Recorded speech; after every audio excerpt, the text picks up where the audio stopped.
Antes da gente entrar no sim ou não, eu queria combinar uma coisa. Eu vou defender educação sexual nas escolas, porque eu vejo isso como proteção, saúde e realidade. Mas eu não vou tratar quem discorda como inimigo nem como ignorante. Eu entendo que existe um medo real de sexualizar a criança, de tirar o papel dos pais, de virar militância, e de professor falar coisa fora de hora. Eu só acho que o silêncio não protege ninguém, porque quando a escola não fala, a internet fala, os colegas falam e aí fala do pior jeito possível. Então eu queria te ouvir com honestidade. Quando você diz sou contra, você é contra a existência do tema na escola ou é contra do jeito que tem sido feito sem consistência e sem idade certa? Eu aceito o acordo. E eu vou ser bem direto. Eu não sou contra falar de corpo, puberdade, respeito e segurança. Eu sou contra a ideia de que educação sexual vire um pacote sem limite, que entra em assuntos íntimos e morais, de um jeito que ignora a família. E eu também sou contra começar cedo demais com linguagem errada.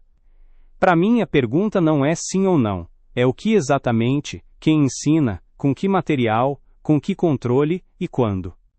Porque eu já vi casos em que isso virou confusão, constrangimento e até uma sensação de que a escola está ensinando valores em vez de ensinar proteção. Minha pergunta para você é, quando você fala educação sexual, do que você está falando, concretamente? Porque tem gente que entende como proteger do abuso, e tem gente que entende como ensinar sexo. E isso muda tudo. Eu concordo, o nome já causa ruído. Eu não estou falando de ensinar sexo para criança. Eu estou falando de uma educação que acompanha o desenvolvimento. Criança pequena não precisa de detalhe de vida sexual. Criança pequena precisa de linguagem de segurança. Precisa saber que o corpo dela tem limites, que ninguém pode encostar onde ela não quer, que ela pode dizer não, que existe diferença entre carinho e invasão, e que existe adulto confiável para pedir ajuda. E principalmente precisa aprender a não carregar segredo que dói. Isso não é sexualizar, isso é proteger. Esse ponto da proteção eu acho difícil alguém ser contra. Se alguém é contra a criança aprender a se defender de abuso, essa pessoa está completamente fora da realidade. O meu medo começa quando isso vira uma porta aberta para assuntos que eu acho que não cabem na infância. E aí entra a pergunta que todo pai e mãe quer fazer sem ser acusado de nada. Em que idade você acha que a escola deve começar a tocar nesses temas e como você garante que não vai ter exagero? Eu acho que a escola já toca nisso quando ensina ninguém pode bater em você, ninguém pode te humilhar, ninguém pode invadir seu corpo. A diferença é que, quando a gente tem medo da palavra sexual, a gente finge que esse tipo de invasão não existe, e existe. Sobre idade eu penso como uma escada. No começo é só corpo, privacidade, limites, pedir ajuda. Depois, conforme a criança cresce, entra a puberdade e mudanças do corpo com naturalidade, porque é inevitável e acontece. E quando vira adolescência, aí sim entra a conversa mais direta de saúde, riscos, pressão, consentimento, prevenção, internet e pornografia, porque essa realidade já chega antes da maturidade. Quando você fala pornografia e internet, é aí que meu alarme dispara. Porque eu consigo imaginar uma escola falando disso de um jeito totalmente errado, expondo a criança a coisas que ela nem sabia, e criando curiosidade onde não precisava existir. Eu sei que adolescente já encontra, mas e os mais novos? Você não tem medo de que falar pornografia cedo seja sem querer um convite? Eu tenho medo de falar de qualquer coisa cedo demais do jeito errado. O problema é que o cedo demais mudou, porque a infância mudou. Se uma criança tem celular, se tem acesso à internet, se tem irmão mais velho, se tem colega que mostra coisa, a exposição vem. E aí a pergunta vira, quando essa criança esbarra nisso, ela tem uma referência segura ou ela só tem o choque e o silêncio? Eu não defendo chegar na sala e jogar um tema pesado. Eu defendo criar uma conversa preventiva do tipo, na internet existe coisa que não é para a sua idade. Se você ver algo que te assusta, não é sua culpa. Você pode falar com um adulto. Ninguém pode te pedir foto do seu corpo. Ninguém pode te chantagear. Isso é educação digital e proteção. Não é a apresentação de pornografia. Eu consigo aceitar essa abordagem de proteção digital. Mas aí volta o meu ponto. Quem garante que vai ser assim? Porque você está descrevendo um modelo ideal. Eu estou pensando no Brasil real. Professor mal pago, sem treinamento, escola sem estrutura, material mal feito. Gente usando isso para brigar em guerra cultural. Eu não quero que meu filho vire campo de batalha. Minha pergunta é prática. Como você cria consistência? Como você garante que não depende da cabeça do professor? Com clareza e transparência. E aqui eu vou te surpreender. Eu acho que a sua desconfiança é saudável. Não dá para tratar pai e mãe como inimigo. Se a escola quer confiança, ela precisa mostrar o que está fazendo. Precisa ter material público, linguagem apropriada, treinamento de quem vai abordar. E um limite explícito do que não se faz. Não se expõe aluno, não se pergunta vida íntima, não se empurra rótulo, não se faz palestra chocante. E precisa ter canal de correção. Se alguém exagera, não pode ser ninguém toca nesse assunto porque é tabu. Tem que ser vamos corrigir o jeito. Tá, mas aí vem a pergunta que divide tudo. A escola vai ensinar só o que é técnico ou vai entrar em valores? Porque falar de sexualidade envolve moral. Você fala de consentimento, respeito, pressão, relacionamento, isso mexe com valores. E muita família tem valores diferentes. Uma família diz sexo é para depois, outra diz faça com responsabilidade. A escola vai tomar partido? Eu acho que a escola tem que ensinar valores mínimos de convivência e proteção. Respeitar o corpo do outro, respeitar limites, entender que coerção é errado. Entender que violência sexual é crime. Entender que ninguém deve ser humilhado. Isso é valor, sim, mas é valor social básico. Agora a escola não tem que dizer você deve viver do jeito X na sua vida íntima. Ela pode dizer você tem direito de esperar, você pode dizer não, você não deve fazer nada por pressão, e se um dia decidir, existe responsabilidade e risco. Isso é uma mensagem que serve tanto para famílias mais conservadoras quanto para famílias mais liberais, porque é a mensagem do autocontrole e da segurança. Eu gosto quando você fala você tem direito de esperar. Porque eu sinto que muita educação sexual, do jeito que aparece em algumas conversas, parece assumir que o adolescente vai fazer sexo e pronto, então só ensina como. E aí o adolescente sente que a escola espera que ele faça.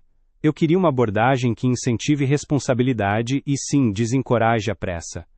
Eu não quero que meu filho seja pressionado por colegas e ainda ouça do sistema, é normal, todo mundo faz. Eu concordo. Um ponto que pouca gente fala é que educação sexual boa também protege o adolescente da pressão para provar algo. Tem adolescente que nem quer e faz por medo de ser zoado, de perder namorado, de parecer infantil. A escola pode dizer com todas as letras, você não deve nada a ninguém. Maturidade é saber dizer não. Isso é libertador e é protetor. Ok, então a gente já tem um território comum. Proteção, respeito, consentimento, puberdade e um tom de responsabilidade. Agora eu vou te fazer a pergunta que é o gatilho dos comentários. E quando entra contracepção e prevenção de doenças? Tem pai que surta só de ouvir isso. Você acha que isso deve estar na escola? E se sim, em que momento? Eu acho que sim, e eu acho perigoso fingir que não. Mas tem um quando muito importante. Isso entra quando já existe chance real de que o adolescente esteja sendo exposto a situações de risco, não na infância. E entra de forma educativa, não como um incentivo. A mensagem não é vai lá e faz. A mensagem é: se você se colocar nessa situação, existe consequência, existe gravidez, existe infecção, existe consentimento, existe pressão, existe álcool, existe risco, e existe como se proteger. É como falar de direção. Você não ensina direção para incentivar acidente, você ensina para evitar que a pessoa se mate quando começar a dirigir. E, do mesmo jeito, você pode dizer: o ideal é maturidade, o ideal é responsabilidade, e você sempre pode esperar. Mas você não pode omitir o básico, porque omitir o básico cria tragédia. Mas, você não acha que o simples fato de ensinar como se proteger pode ser interpretado como, ok, então pode, principalmente por adolescente, que já está buscando permissão de tudo? Adolescente sempre vai buscar permissão. Se a escola ficar muda, ele vai buscar permissão no colega mais irresponsável, no influencer, no vídeo, no grupo. Eu prefiro que ele busque um adulto que diga: não é brincadeira, não é troféu, tem risco, tem impacto emocional. E eu acho que a escola pode ensinar prevenção com um peso de responsabilidade tão grande, que não vira autorização, vira consciência. O problema não é falar. O problema é falar de um jeito bobo. Eu concordo com isso. O que eu não concordo é com a arrogância de algumas pessoas que falam como se pai e mãe fossem sempre ignorantes e escola fosse sempre iluminada. Tem pai e mãe que fazem esse papel muito bem, e não querem que a escola entre no que eles consideram íntimo. Você acha que os pais devem ter poder de recusar esse tipo de conteúdo? Eu acho que pais devem ter transparência total e voz. Mas eu tenho um dilema com o recusar, porque tem aluno que vive em casa que não conversa, que tem tabu, que tem vergonha, que tem violência, que tem abuso. E esse aluno é o que mais precisa do mínimo de proteção e informação. Se a gente abre uma porta muito ampla para não quero que meu filho aprenda, a gente corre o risco de proteger o conforto do adulto e abandonar a vulnerabilidade da criança. Então eu separo. Uma coisa é a escola não invadir intimidade e não ensinar conteúdo inadequado. Outra coisa é a escola garantir que toda criança saiba se proteger, e todo adolescente saiba o básico de saúde e consentimento. Isso, na minha visão, é direito do aluno, não só escolha dos pais. Isso é forte. E eu entendo de onde vem. Mas também é forte do outro lado. O pai sente que perdeu a autoridade. E a autoridade dos pais é uma coisa importante também. Se a escola entra demais, ela pode quebrar a confiança dentro da família. E aí a criança aprende a esconder dos pais, e isso também é perigoso. Concordo.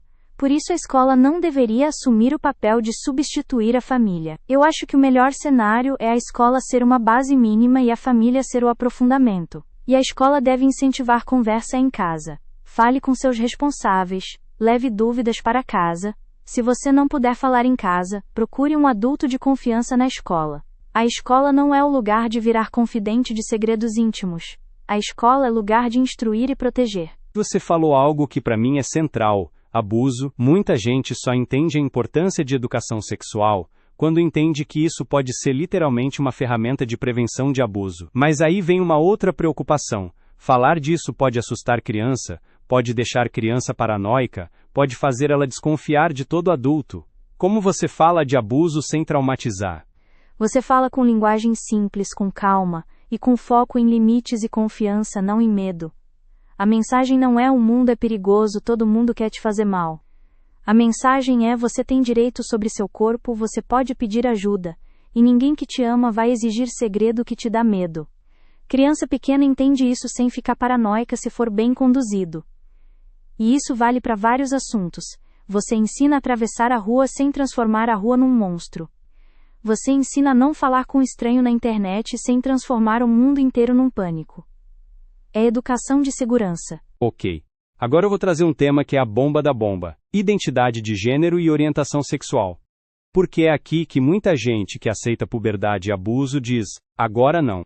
Você acha que a escola deve tocar nisso? E se sim, em que termos? Eu acho que a escola inevitavelmente toca nisso porque os alunos vivem isso.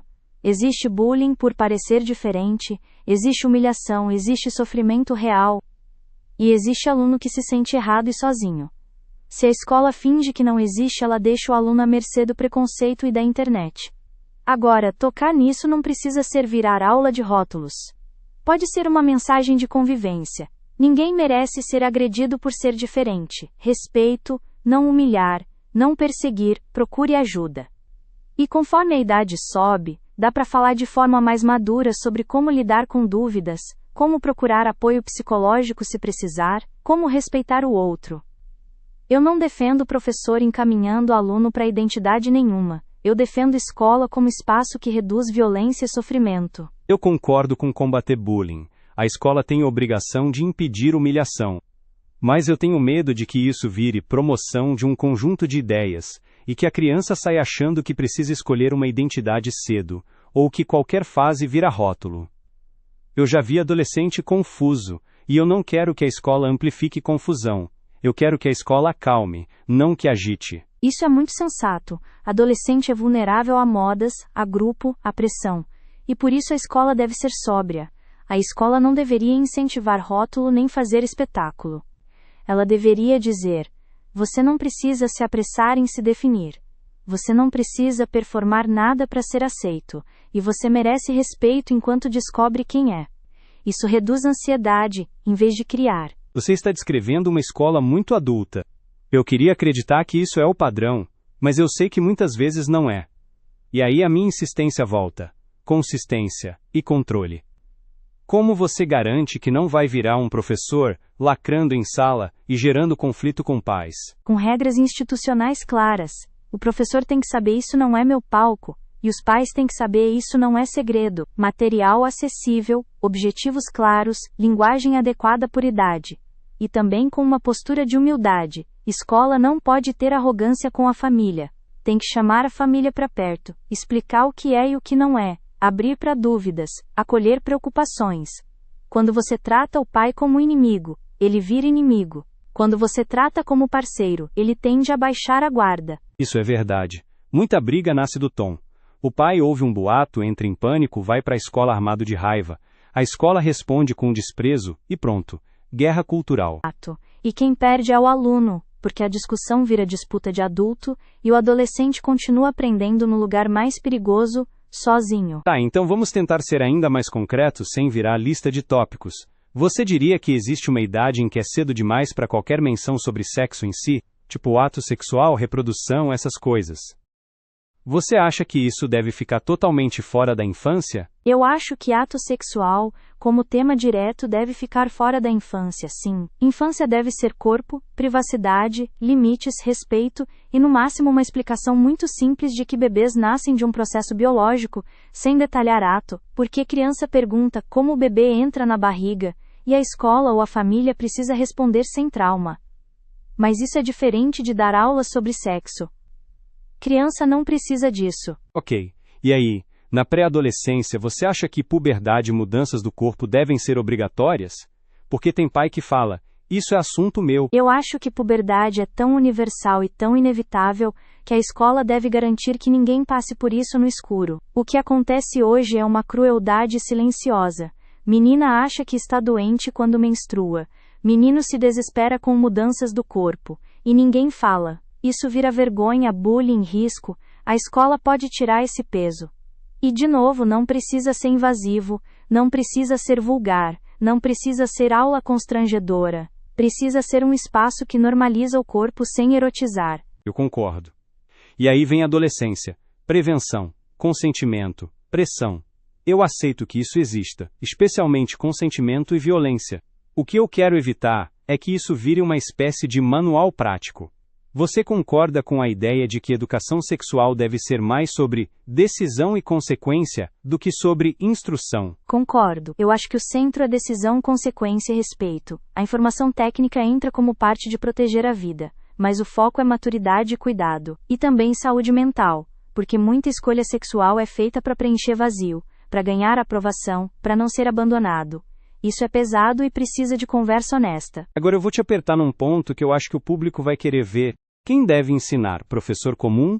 Profissional de saúde? Psicólogo? Porque eu tenho medo de professor improvisando. Eu acho que o professor pode ensinar parte se for treinado e se tiver suporte. Mas eu acho muito válido ter participação de profissionais de saúde em momentos específicos, porque eles sabem falar com técnica e sobriedade. E também acho que a escola precisa de um jeito seguro de responder dúvidas sem virar exposição. Tem aluno que tem vergonha de perguntar ao vivo. Então a escola tem que ter método para isso. O ponto é, não é sobre qualquer pessoa falar qualquer coisa. É sobre ter um plano e responsabilidade. Eu gosto quando você fala plano, porque o que me dá pânico é parecer que isso entra na escola por moda, por pressão política, sem planejamento, e aí vira caos. Se é para fazer, tem que fazer direito. Exatamente. Educação sexual mal feita é pior do que não ter, porque cria trauma e desconfiança. Então eu não defendo faça de qualquer jeito. Eu defendo faça bem ou não faça. Só que eu também digo, não fazer tem um custo enorme que a gente finge que não vê. Você está falando de quê? De gravidez precoce? De abuso? De doença? De tudo isso e de mais.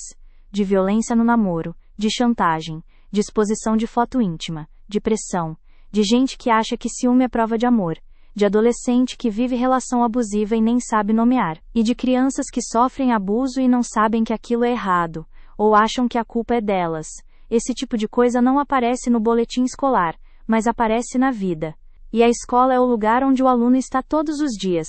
Às vezes a escola é o único lugar onde um adulto percebe que algo está errado. Eu concordo que a escola vê sinais que a família não vê, mas aí entra uma crítica. Tem gente que diz que a escola quer se meter demais.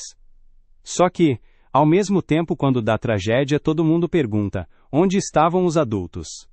A escola sempre apanha. Pois é. E por isso eu acho injusto cobrar que a escola proteja sem dar ferramentas. Você quer que ela detecte abuso, mas proíbe de falar de corpo e limites. Você quer que ela previna a gravidez, mas proíbe de falar de prevenção.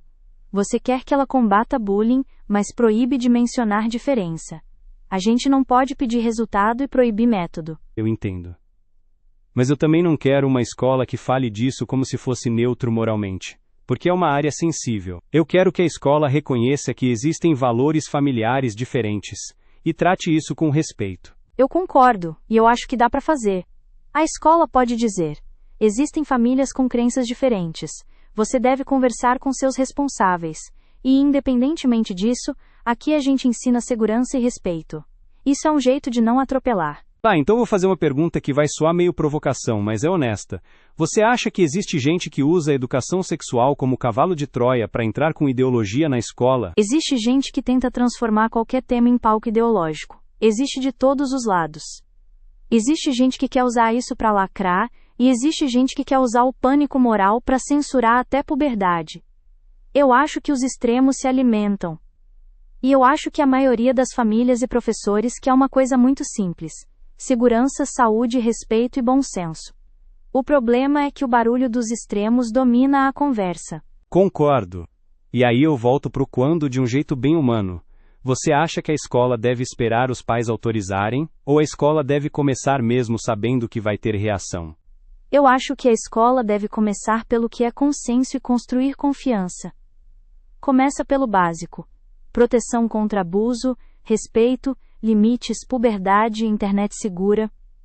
Quando os pais veem que não é um bicho de 7 cabeças, que não tem vulgaridade, que não tem espetáculo, a resistência diminui. Aí você vai avançando de forma apropriada conforme a idade. A escola não precisa começar pelo tema mais polêmico. Precisa começar pelo tema mais necessário. Isso é estratégico. Eu gosto.